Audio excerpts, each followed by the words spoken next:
It continues to scale back energy subsidies as part of its economic reform agenda, placing further strain on citizens already facing rising living costs. Recently, the government announced its fourth fuel price hike in less than a year, aligning with commitments under an $8 billion loan deal with the International Monetary Fund. Energy subsidies remain a major burden on the state budget, with Egypt spending an additional $230 million monthly to keep fuel prices artificially low despite importing costly petroleum costs. We look more on this report. Energy subsidies are one of the heaviest burdens on Egypt's state budget. The government imports expensive petroleum products, then pays another $230 million a month to subsidize fuel prices for Egyptians. That's why the government has been gradually moving away from the system over the last few years. We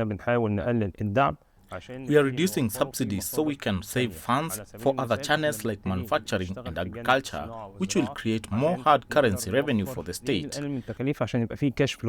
The subsidy cuts are part of reform programs linked with an $8 billion IMF loan signed in 2024.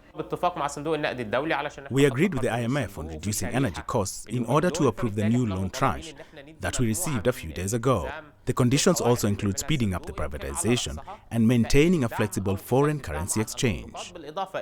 On Friday, some of the fuel prices jumped by up to 15%. But what has caused more concern is the hike in the price of diesel, which is mainly used in transportation and running factories. The impact was instant. On the same day, officials announced higher fares and charges in public transport, while operators of factories, traders and distributors are expected to follow through, increasing inflation.